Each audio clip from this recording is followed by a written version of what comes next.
ఓం దుర్గే స్మృతా హరసి భీతిమచేటజింతో స్వస్థే స్మృతా మతిమతీవ శుభాం దదాసి దార్ఢ్యదుఃఖభయనివారిణి కాత్వతన్యా సర్వోపకారకరణాయ సదార్ద్రచిత్తా దార్ఢ్యదుఃఖోఘతమో నిహంత్రిత్వత్పాదపద్మం మయి సన్నిధస్త్వ దీనార్తివిచ్ఛేదనహేతుభూతైః కృపాకటాక్షైరభిషించ మాం శ్రీమాత్రే నమః. శ్రీగురుభ్యో నమః. శ్రీకృష్ణ పరబ్రహ్మణే నమః. హరి ఓం. మనం వెంకటేశ్వర స్వామి వారికి స్వర్ణకమలాలతోని అర్చన ఎందుకు చేస్తారు, ఆ చేయటంలో విశేషం ఏంటి, శ్రేష్టత ఏమిటి అన్నటువంటి విషయాన్ని ఈవేళ మనం చెప్పుకుందాం. ముందుగా శ్రీవేంకటాచలాధీశం శ్రియాధ్యాసితవక్షసం శ్రుతచేతనమందారం శ్రీనివాసమహం భజే. శ్రీనివాసుడైనటువంటి శ్రీనివాస ఎప్పుడూ కూడా ఆయనతో లక్ష్మీదేవి ఉండాలి. వక్షస్థలం మీద, విష్ణువు యొక్క వక్షస్థలం మీద ఎప్పుడూ ఆమె నివసిస్తూ ఉంటుంది అమ్మవారు. అంచేత ఆ అమ్మవారు లేకపోయిన కారణం చేత ఆయన వైకుంఠం నుంచి అమ్మవారిని వెతుక్కొని భూలోకంలోకి వెంకటేశ్వర స్వామిగా రావడం అదంతా కూడా చరిత్రలో చెప్పబడింది, వెంకటాచల మహాత్మ్యంలోనే. అయితే వెంకటేశ్వర స్వామి వారికి ఈ సువర్ణ కమలాలతోని అర్చన ఎందుకు చేస్తారు, ఏమిటి, అందులో విశేషం ఏంటి చేయటంలో అన్నటువంటి విషయాన్ని మనం చెప్పుకుందాం ఇవాళ. ఒకనొకప్పుడు శౌనకాది మహర్షులందరూ కూడా సూత మహర్షుల వారిని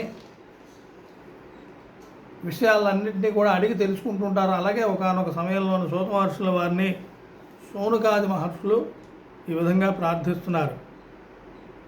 ఏమిటంటే, వేదాంతములు ఎదిగిన ఓ మహానుభావ. ఎందుకంటే వేదాంతం అంటే ఉపనిషత్తులు, బ్రహ్మోపాసన ఏ విధంగా చెయ్యాలి అన్నటువంటి విషయాన్ని ఉపదేశం పొంది ఆచరించి సాధన చేసి తపస్సిద్ధి పొందాలి. అందుచేత వేదాంతం అనేటువంటిదంతా కూడా ఉపాసన తపస్సుతో కూడుకుని ఉన్నటువంటిది. కాబట్టి ఇక్కడ ఇది తెలిసినటువంటి వాడు మహర్షి ఎవరైతే ఉంటారో వాళ్ళు చెప్పాలి ఈ విషయాన్ని. అందుచేత ఇక్కడ ఏం చెప్తున్నారంటే, వేదాంతం అని ఎరిగిన ఓ మహానుభావ ఏ విధముగా శ్రీమద్ వెంకటనాయకుణ్ణి ఆశ్రయిస్తే వెంటనే ఫలితాన్ని ఇస్తాడో తమరు మాకు దయతో వివరించి తెలియజేయండి అని ప్రార్థించారు. సూత మహర్షిని ఈ విధంగా అందరూ కూడా ప్రార్థించారట.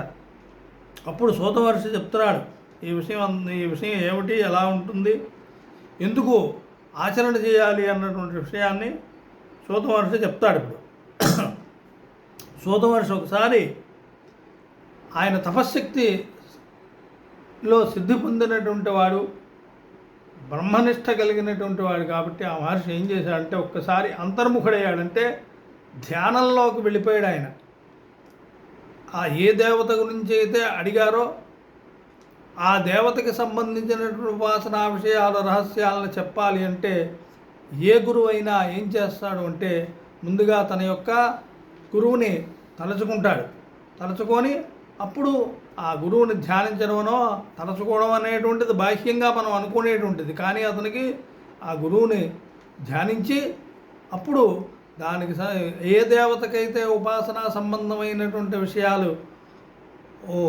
మనం అడిగామో, ఏ దేవత గురించి అడిగామో దాని గురించి చెప్పడానికి అతను అంతర్ముఖుడై ఒక్కసారి ఆ దేవతా ధ్యానంలోకి వెళ్ళి ఆ దేవతయే ధ్యానిస్తూ ఆ దేవతనే దృష్టిలో పెట్టుకొని ఆ ఉపాసనా రహస్యాలను మనకి ఏ గురువు అయినా చెప్తారు. ఇక్కడ సూత మహర్షుల వారు కూడా ఒక్కసారి అంతర్ముఖుడయ్యాడరా. తనంతట తాను ఈ విషయాన్ని తెలిసినప్పటికీ ఆ ముందు ఆ భగవంతుణ్ణి మనస్సులో తలుచుకోవాలి. అప్పుడు అంతర్ముఖుడై మునులారా వివరించదను వినండి, పరమ గోప్యమైనది మీరు అడిగినటువంటి ప్రశ్న. గోప్యము అంటే దేవతా ఉపాసన అంతా కూడా ఈవేళ ఎవరు పెడితే వాళ్ళు చెప్పేయడం, ఎవరు పెడితే వాళ్ళు ఆచరించడం చేసేస్తున్నారు. కానీ ఎవరు చెప్తే వాళ్ళు ఆచరించడానికి కాదు విషయం, కొంతవరకు తెలుసుకోవడం మాత్రమే అవుతుంది. అది గురువు తాలూకా ఉపదేశం ద్వారాగానే తెలుసుకొని ఉపాసనా విషయాన్ని ఉపాసనల్ని చేయాలి అని చెప్పబడుతున్నది. కాబట్టి ఇది గోప్య విద్య, సీక్రెట్ అంటే ఏమిటి? మన దగ్గర ఒక వస్తువు ఉందంటే గమని ఎవరికి ఇవ్వకుండా దాచుకుంటాం జాగ్రత్తగా. కొన్ని వస్తువులు ఎవరికి ఇవ్వకుండా రహస్యంగానే ఉంచుకుంటాం. అవి మన దగ్గర ఉన్నప్పటికీ కూడా గమని ప్రదర్శించాం అలాంటి కొన్ని వస్తువులు. మరి అలాంటిది బ్రహ్మ విద్య, నాకు సంబంధించినటువంటి ఉపాసనా విషయాన్ని నా గురువు చెప్పినటువంటి దాన్ని నేను గోప్యంగా ఉంచుకుంటాను అని చెప్పి అక్కడ గోప్యంగా ఉంచుకొని రహస్యంగా ఉంచుకొని అతను ఉపాసన చేసి సిద్ధి పొందిన తర్వాత ఇతరులకి ఆ గురువాజ్ఞ ప్రకారంగా దాన్ని ఆ ఉపాసనా విధానాన్ని ఉపదేశించాలి ఇతరులకి. ఎవరు పెడితే వాళ్ళు ఇవాళ గురువులు అయిపోతున్నారు, ఉపదేశించేస్తున్నారు పబ్లిక్లో అని మంత్రాలు గట్టా చెప్పేస్తున్నారు కొంతమంది. అది కాదు విధానం. అందుచేత ఏంటంటే ఇక్కడ ఏంటి అంటే ఇక్కడ సూత మహర్షి చెప్పినటువంటిది ఏమిటి అంటే అంతర్ముఖుడై ఆ భగవంతుడిని ధ్యానం చేసుకొని మునులారా మీరు అడిగినటువంటి విషయం చాలా గోప్యమైనటువంటిది, ఇది ఉపాసనా సంబంధమైనటువంటిది కాబట్టి వాళ్ళకే చెప్పాలి. ఎవరికి సంబంధించిన విషయం వాళ్ళకే చెప్పాలి. ఉపాసకులు అడిగారు కాబట్టి ఇక్కడ ఉపాసనా సంబంధమైనటువంటి విషయాన్ని చెప్పాలి కాబట్టి అని చేత గోప్యమైనటువంటిది. దీన్ని మీకు సద్య ఫలప్రదాయకమైన వెంకటేశ్వరుడికి ప్రీతి అయినటువంటి ఆరాధనా విధానం. ఇది వెంకటేశ్వర స్వామి వారికి ఈ విధంగా ఆరాధన చేస్తే ప్రీతి అవుతుంది. ఆ విషయం ఏమిటన్నటువంటిదే చెప్తున్నాను మీకు, శ్రద్ధగా వినండి అని ఈ విధంగా ఆ మహర్షులకు చెప్పాడు. ఈ సద్యోఫలప్రదాయకముకు శ్రీమద్ వెంకటనాయకుని ఆరాధనా విధానమును పూర్వము బ్రహ్మగారు ఆచరించి సర్వాభీష్టములను పొందినవాడాయను. పూర్వం ఇప్పుడు మీరు అడిగినటువంటి విషయం ఏంటంటే స్వర్ణకమలాలతో వెంకటేశ్వర స్వామి వారికి అర్చన చేస్తే ఏం ఫలితం వస్తుంది, ఎందుకు చెయ్యాలి, ఇందులో విశేషం ఏమిటని అడిగారు. కాబట్టి ఈ విషయం గురించి నేను పూర్వం బ్రహ్మగారు చేసినటువంటి ఆచరించినటువంటి విధానం ఉంది, ఆ విధానాన్ని ఇప్పుడు మీకు చెప్తాను అంటున్నారు. పూర్వం ఈ విధానాన్ని వెంకటేశ్వర స్వామి వారు శ్రీమద్ వెంకట నాయకుని ఆరాధనా విధానమును పూర్వం బ్రహ్మగారు ఆచరించి సర్వాభీష్టములు పొందినవాడాయను. పూర్వం బ్రహ్మగారు స్వయంగా ఈ వెంకటేశ్వర స్వామి వారిని స్వర్ణకమలాలతో అర్చించి ఆయన ఏం చేశాడు, ఏమిటి ఫలితం ఏమిటి కలిగింది? సర్వాభీష్టములు అతనికి ఏవైతే కావలసినటువంటివి ఏవైతే అనుకున్నారో అన్నీ కూడా సిద్ధి పొందాయి అని. బ్రహ్మగారు ఏమిటి కోరుకుంటారు? మళ్ళాటి లౌక్యమైనటువంటి జనరల్ సబ్జెక్టు జనరల్ విషయాలు కోరుకోరు కదా బ్రహ్మగారు. అందుచేత చతుర్ముఖ బ్రహ్మగారు ఏమిటి కోరుకుంటారు?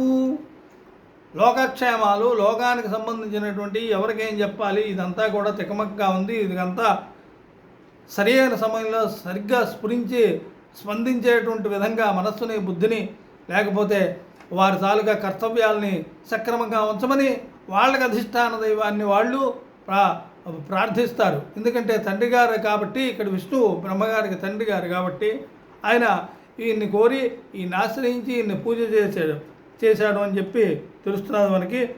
శ్రీమద్ వెంకటనాయకుణ్ణి బ్రహ్మగారు ఈ స్వర్ణకమలాలతో అర్చించారు అని చెప్పి అర్చించిన తర్వాత ఈయన సర్వాభీష్టాలని పొందినవాడాయను. అప్పటిలో బ్రహ్మగారు ఆచరించినటువంటి ఆ ఆరాధనా విధానమును చూసిన శేషభగవానునిచే కపిల మహర్షికి ఉపదేశింపబడినటువంటిది, ఆచరింపబడినటువంటిది, లోకులకు ఉపదేశింపబడినటువంటిది. అయితే అప్పటిలో బ్రహ్మగారు వెంకటేశ్వర స్వామి వారిని స్వర్ణకమలాలతో అర్చించినప్పుడు ఎవరు చూశారు? శేషభగవానుడు చూశాడు. శేషభగవానుడు అంటే ఆదిశేషుడు ఎప్పుడు కూడా అక్కడ ఉంటాడు కాబట్టి స్వామిని ఆశ్రయించుకొని ఉంటాడు. కేవలం ఆదిశేషుడు అంటే ఏదో పడుకోవడానికి స్వామివారికి మెత్తగా ఉండాలి, తల్పంగా ఉన్నాడని కాదు.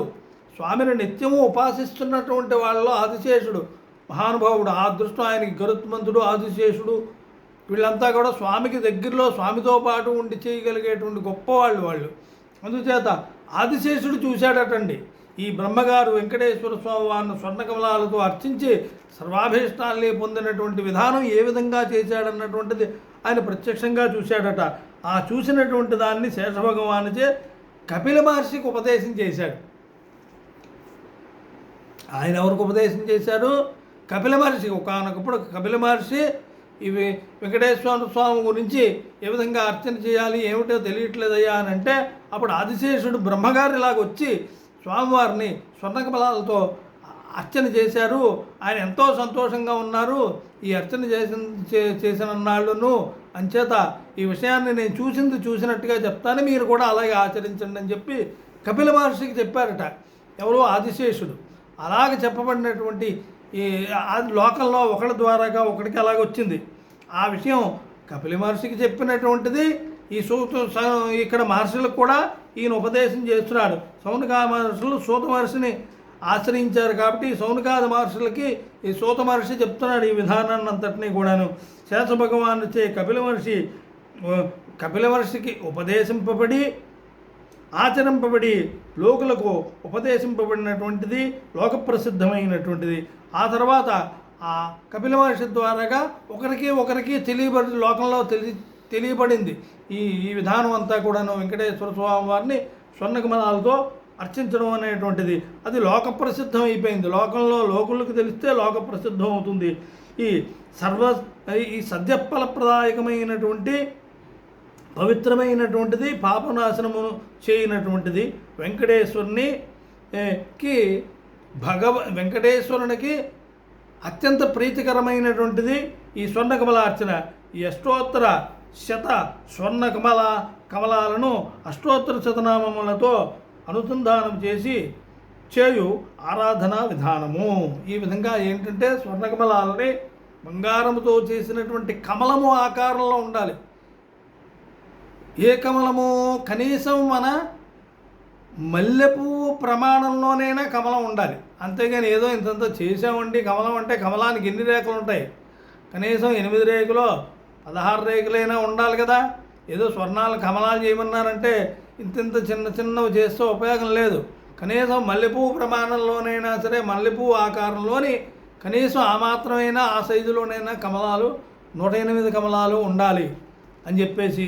అంచేత మనకు మల్లెపూలు తెలుసు కాబట్టి చెప్తున్నాం. కమలం అంటే కమలం సైజులో కమలాలు చేస్తే అది గొప్పది, చాలా గొప్పది. కమలం ఏ సైజులో ఉంటుందో ఆ సైజులోని ఆ ప్రమాణంలోని కమలం ప్రమాణంలోని బంగారంతో కమలాలు 108 తయారు చేసి స్వామికి సమర్పించితే అది గొప్పది.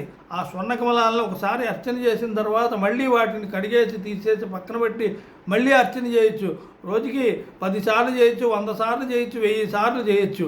కావాలి అంటే అవే కమలాలను తీసి అలా కడిగేసి మళ్ళీ వాటిని మళ్ళీ పూజ చేయడం అనేటువంటిది వాటికి విశేషం. అదే విశేషం వాటికి.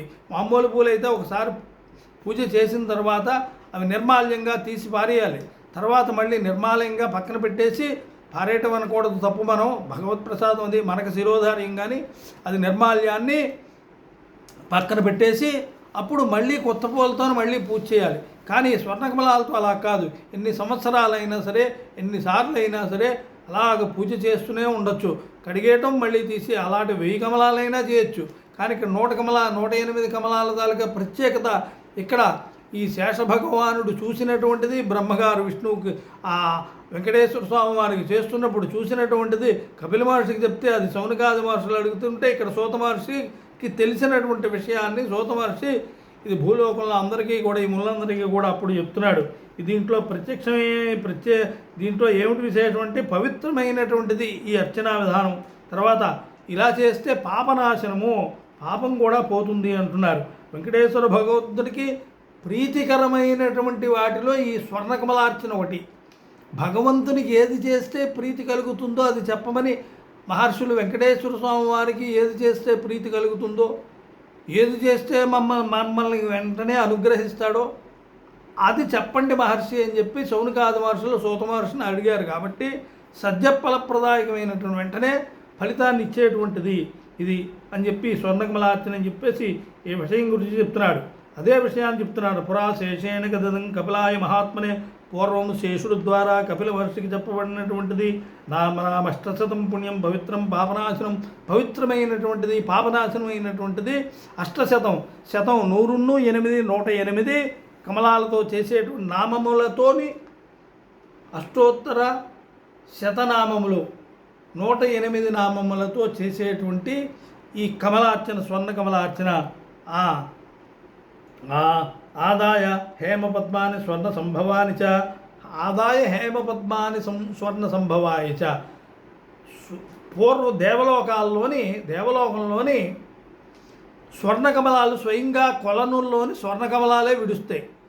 మనకి ఎలాగైతే ఇక్కడ ఈ చెరువుల్లోని వాటిల్లోని మన కోనేరు దేవతా కోనేరుల్లోని కమలాలు ఎలాగైతే విడుస్తాయో అలాగే అక్కడ బంగారంతో చేసినటువంటి కమలాలు విడుస్తాయి.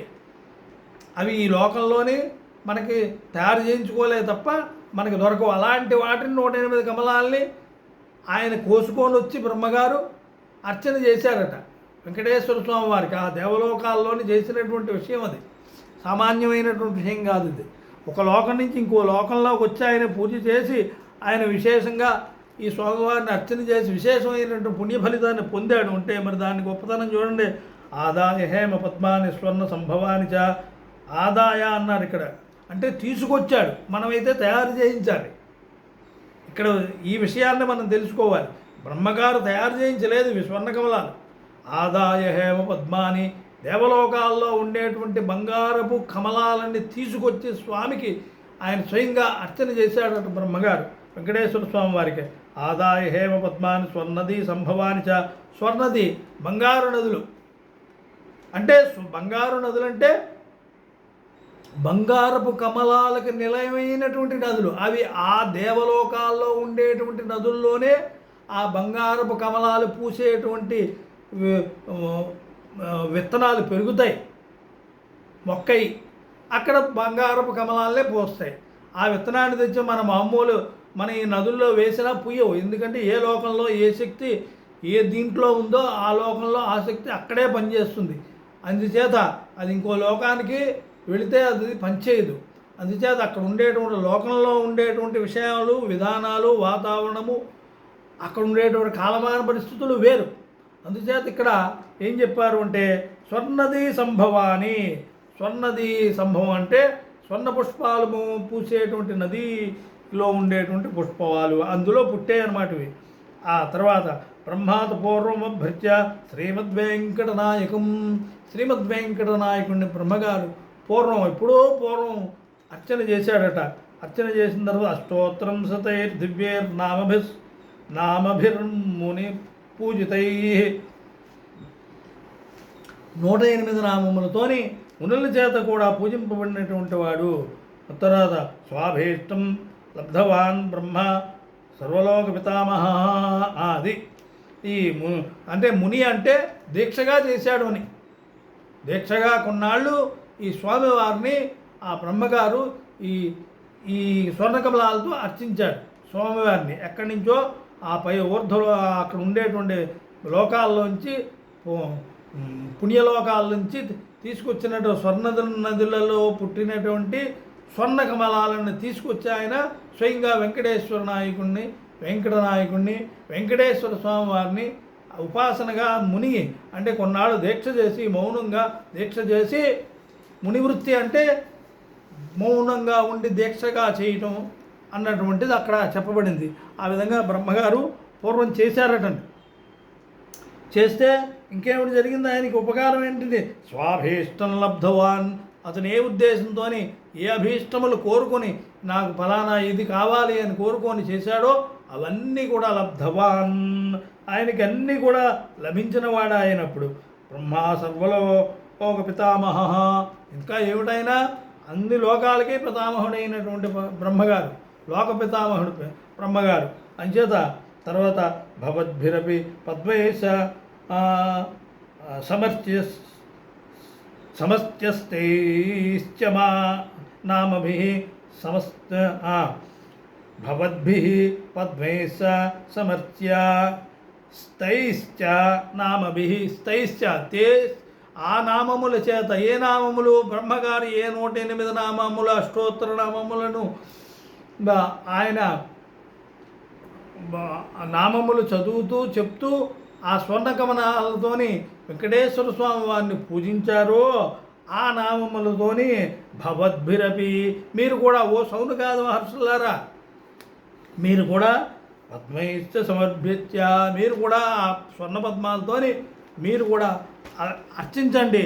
అర్చించితే మీకు కూడా తేషాం శేషగాధీశ మానసోల్లాసకారణం అలాగే అప్పుడు మంచి మా శేషుడికి ఆనందం కలిగింది. అప్పుడు అలాగ అర్చన చేస్తుంటే స్వామివారికి ఇంత వైభవం జరుగుతున్నది అని మన ఇంట్లో పూర్వం ఎలా ఉండేదంటే పెద్దవాళ్ళకి ఎవరికైనా ఈ షష్ఠిపూర్తో లేకపోతే వివాహం పెళ్లి రోజు అంటారు. అది పాణిగ్రహణ రోజు అంటే 50 సంవత్సరాలు కానివ్వండి 30 సంవత్సరాలు 40 సంవత్సరాలు 80 సంవత్సరాలు కానివ్వండి పెళ్లి రోజులు ఆ రోజుల్లోని ఆ పుట్టినరోజుల్లోని వాళ్ళకి ఆయుష్ హోమాలు గట్రా చేయటం అలాగే ఈ పెళ్లి రోజుల్లోనే ఏవో పుణ్య కార్యక్రమాలు దానాలు ధర్మాలు చేయటం అవన్నీ చేసేవారు. అలా చేస్తుంటే వాళ్ళకన్నా చిన్నవాళ్ళు వాళ్ళ కుటుంబీకులందరూ కూడా ఆనందం కలిగేది వాళ్ళు చేస్తుంటే.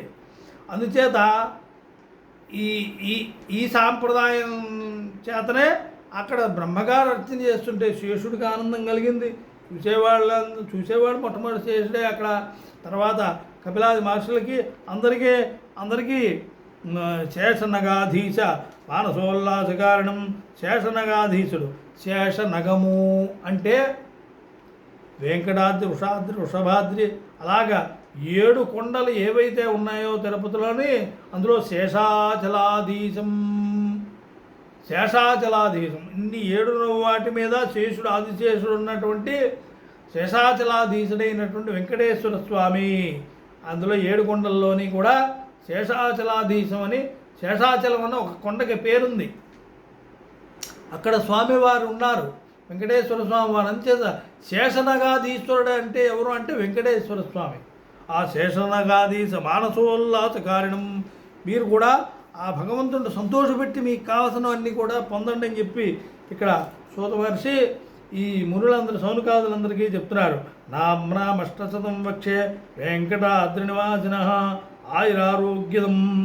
ఈ 108 నామములతోని స్వర్ణకమలాలతోని వెంకటేశ్వర స్వామి వారికి పూజ చేస్తే ఏమి ఫలితం కలుగుతుంది అన్నటువంటిది ఇంకా చెప్తున్నాడు. మాటిమాటికి ఫలితం ఏమొస్తుందో చెప్తేనే ఎవరైనా ఏదైనా చేయటానికి ఇగో నీకు ఈ బెల్లం ముక్క పెడతాను ఈ పని చేసి పెట్టరా బాబు అన్నారు అనుకోండి.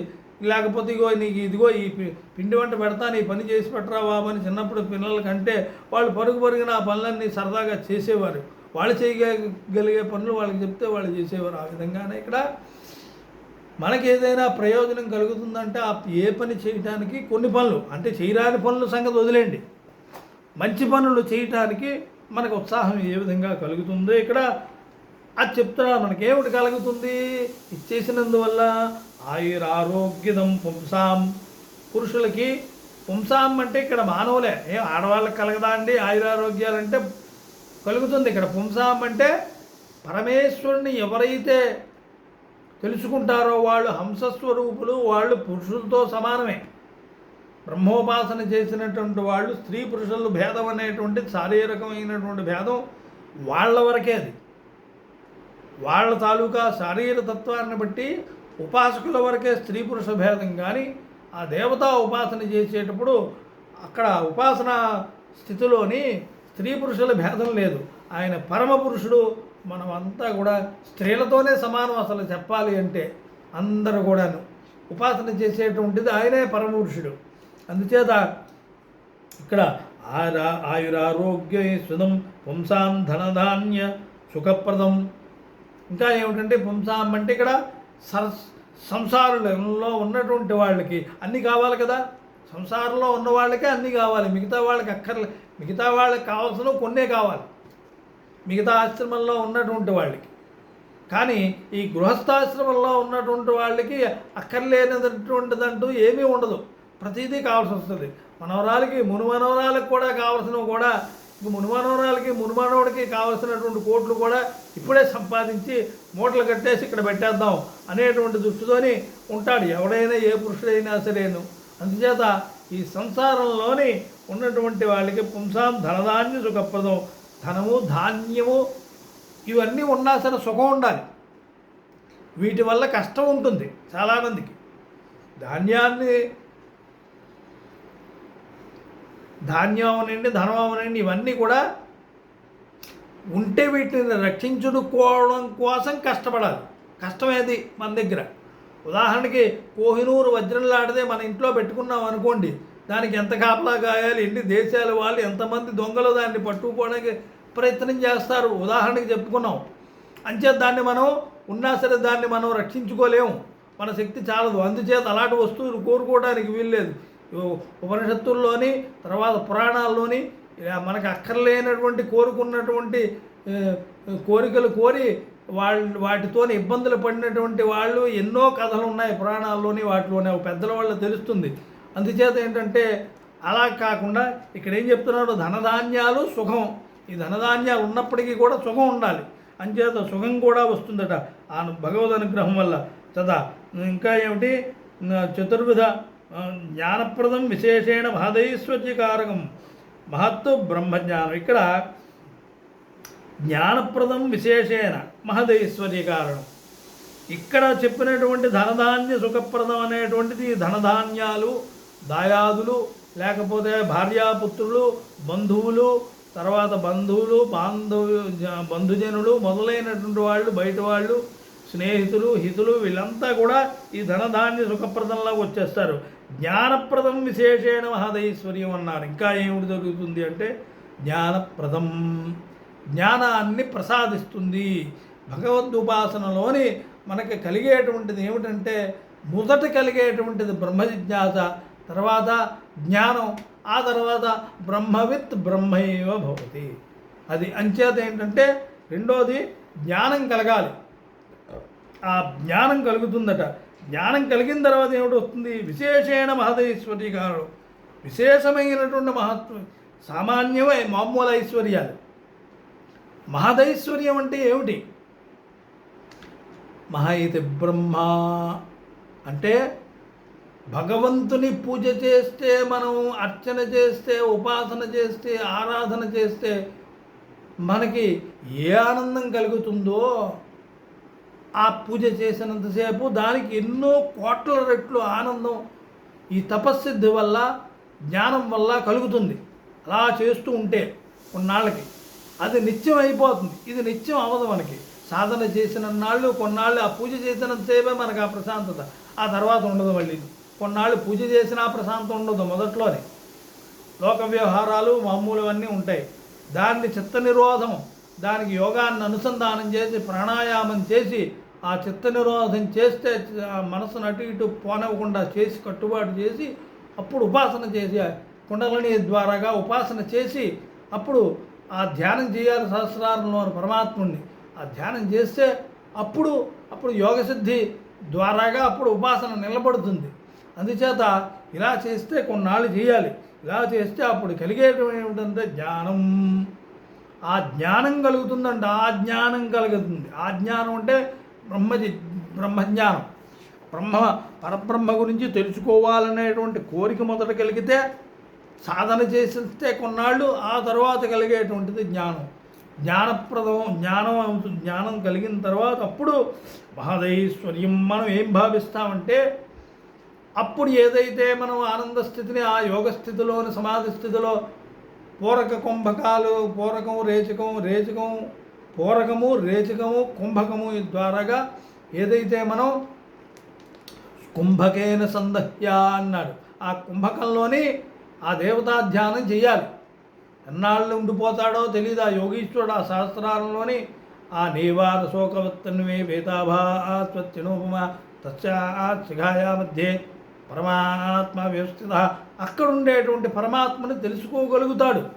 మనం 3 గంటలు కాదు 30 గంటలు ధ్యానం చేసినా సరే మనకు ఆ పరమాత్మను దర్శించేటువంటి స్థితి మనకి కలగదు. ఎందుకంటే దానికి తగినటువంటి గురువు లభించాలి, సాధన చెయ్యాలి, ఆ మార్గంలోనే ఉండాలి. అప్పుడు ఆ పరమాత్మ దర్శనం అప్పుడు దొరికిందనుకోండి. అలాంటిది దొరికితే ఏమవుతుంది అంటే అదే మహదైశ్వర్యంగా భావిస్తాడు సాధకుడు.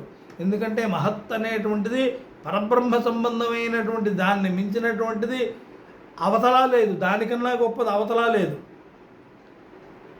యువతలా లేదు. మనం ఎంత కావాలనుకున్నా ఇంతకన్నా గొప్పది ఇంకోటి ఉంటుంది భూలోకంలోనో, మనకి కోరుకున్నటువంటి కోరికల్లోనే. మనకి ఆకాశం ఎత్తంత బంగారం ఇచ్చినా మనకి బ్రహ్మలోకం అంత ఎత్తు బంగారం వస్తే బాగుండు అని అనుకుంటాం మనం. ఉదాహరణకి చెప్తున్నాను. అంచేత మనకి అలాంటి సంతృప్తి కలగదు, ఆనందం కలగదు. కానీ దేనివల్ల కలుగుతుందంటే మహదైశ్వర్యం అంటే భగవంతుడిని దర్శించడమే మహదైశ్వర్య కారకం. ఆయన దర్శిస్తే ఇంక అన్ని ఐశ్వర్యాలు ఆయనే, ఇంకా సకలైశ్వర్యము సర్వస్వరూపము ఆయనే, కాబట్టి అది మహదైశ్వర్యము. ఇంకా ఏం చెప్తున్నాడు? జ్ఞానప్రదం విశేషేణ మహదైశ్వర్యకారకం. తర్వాత అర్చయేన్నామభిర్దివ్యైర్వేంకటేశ పదాంకితై. పరమేశ్వరుడైనటువంటి శ్రీమన్నారాయణుడైనటువంటి వెంకటేశ్వర స్వామి వారి పాదాలని ఆశ్రయించి అర్చయేన్నామభిర్దివ్యై, ఈ దివ్యనామములు దివ్య అంటే ఏమిటి అంటే భగవంతుడికే దివ్యత్వం ఉంది, మన ఎవ్వరికీ కూడా దివ్యత్వం లేదు. అందుకే మనం ఉన్నన్నాళ్ళు మన ఎవరిని దివ్యపురుషుడు అంటారు. వాడు సిద్ధి పొందిన తర్వాత దివ్యపురుషుడు అని అంటారు. అందు సిద్ధి కలగనంత వరకు దివ్యత్వం లేదు. అందుచేత దివ్యత్వం దేవ సంబంధమైనటువంటిది, పరబ్రహ్మ సంబంధమైనటువంటిది. అంచేత ఆయనే దివ్యపురుషుడు. అంచేత ఆ దేవతా సంబంధమైనటువంటి వాడు కాబట్టి ఆయనకి అర్చయేన్నామభి, అన్ని దేవతలు అతనిలోనే ఉన్నటువంటి దివ్యత్వం ఆయనకు ఉంది. అంచేత అర్చయేన్నామ దివ్యై వెంకటేశ పదాంకితై. వెంకటేశ ఓం నమో వెంకటేశాయ నమః అనేటువంటి ఒక్కొక్క నామానికి నమస్కారం చేర్చి చేయాలని చెప్తున్నాడు. నీలగోధేను పయోధార అనేక దేహోద్భవాయ, ఇది శాస్త్రనామంలో ఒక నామం అనుకోండి. దీని గురించి తర్వాత చెప్పుకోవచ్చు. ఇంకా ఏంటంటే సువర్ణముఖరీ స్నాత సువర్ణముఖరీజాత మనుజాభీష్టదాయినే అని వెంకటేశ్వర సహస్రనామంలో ఒక నామం ఉందండి. స్వర్ణది సంభవాని అన్నాడు ఇందాక. అక్కడ స్వర్ణది అంటే స్వర్ణ నదుల్లో పుట్టినటువంటి స్వర్ణ కమలాలు దేవలోకాల్లో అన్నారు. కాబట్టి మనకి ఇక్కడ సువర్ణముఖీ నది అనేటువంటిది భూలోకంలో ఉన్నది. ఈ సువర్ణముఖీ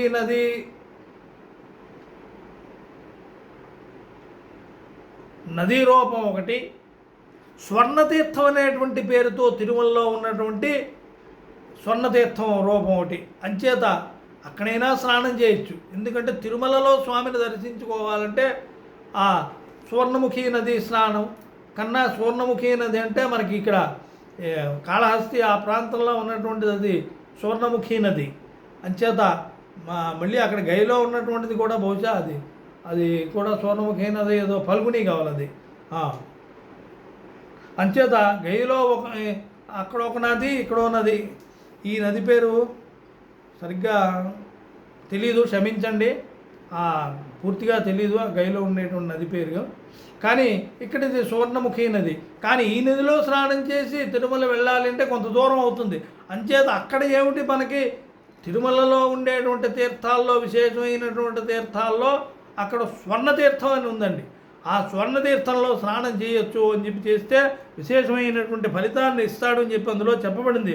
సువర్ణముఖరీ స్నాత మనుజాభీష్టదాయినే నమః. ఏ మనుష్యుడు, ఏ మానవుడు సువర్ణముఖరీ నదిలో స్నానం చేస్తే,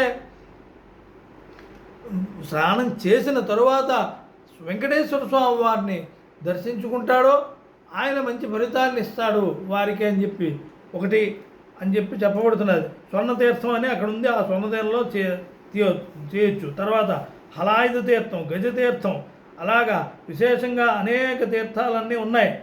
తర్వాత ప్రియభక్షాయ అని చెప్పబడింది. తర్వాత లసల్లక్ష్మీ కరాంబోజ దత్త కల్హారకస్రజే నమః. వెంకటేశ్వర స్వామి వారికి కల్హారములు. అమ్మవారు ఏం చేస్తుందట, స్వామివారేమో అమ్మవారి గురించి వెతుక్కొని భూలోకంలోకి వచ్చేశారు.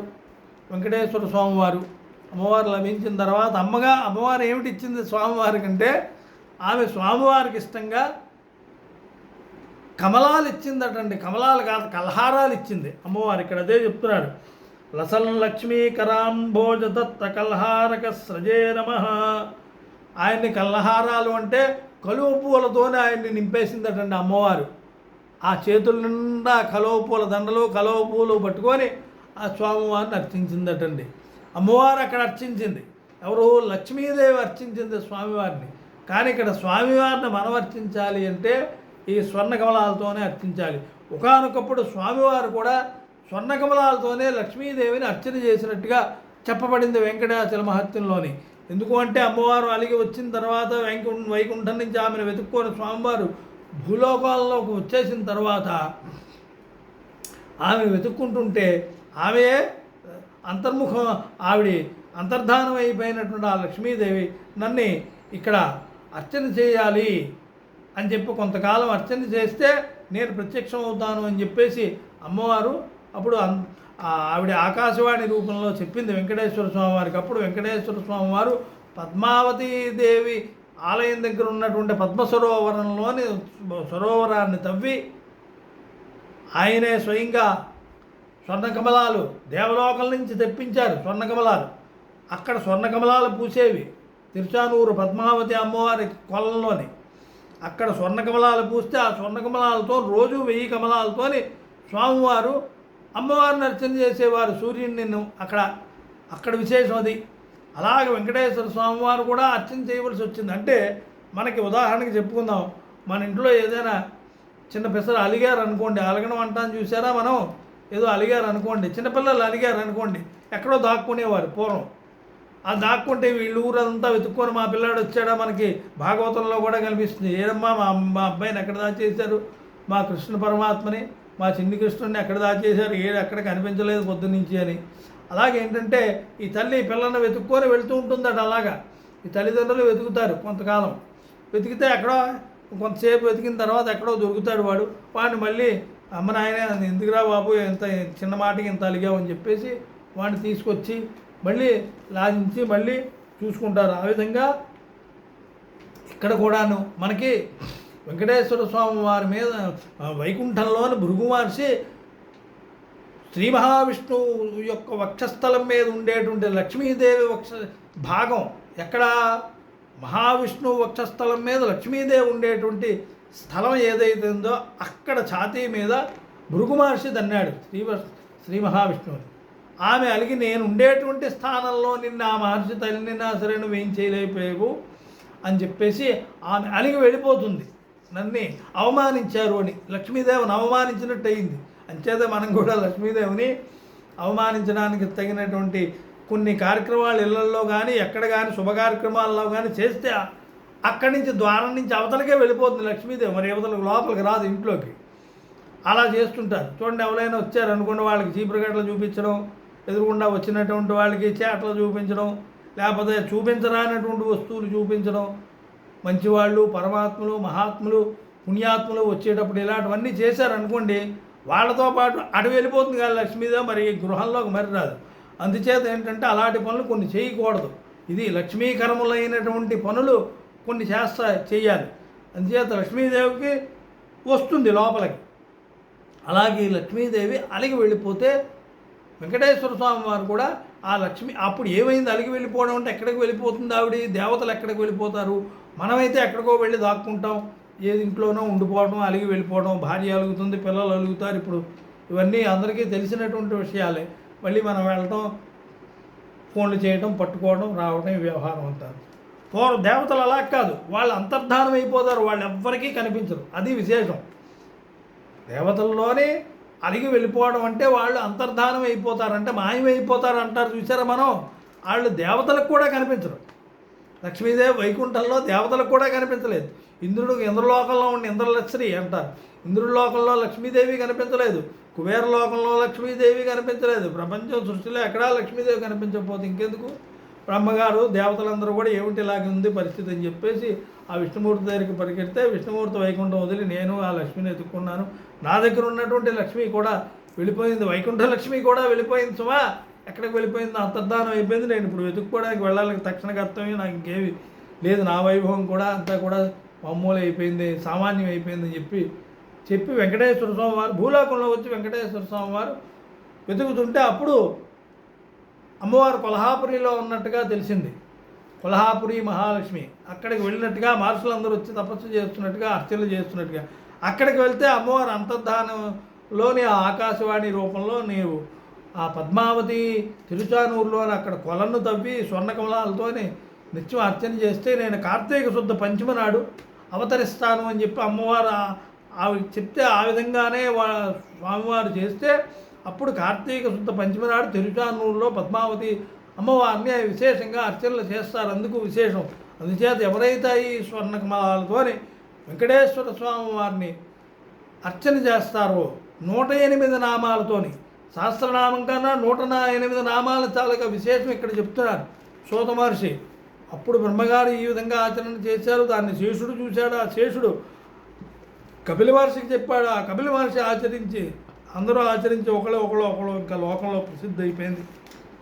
అందుచేత అందరూ కూడా ఈ స్వర్ణకమలాలతో వెంకటేశ్వర స్వామి వారిని అర్చన చేసి ఎందుకు చేస్తారన్నటువంటి విషయాన్ని తెలుసుకున్నాం. అందుచేత ఈ స్వర్ణకమలాలతో వెంకటేశ్వర స్వామి వారిని ఈ విధంగా అర్చన చేస్తే విశేషమైనటువంటి పుణ్యఫలితం వస్తుంది. హరి ఓం తత్సతు.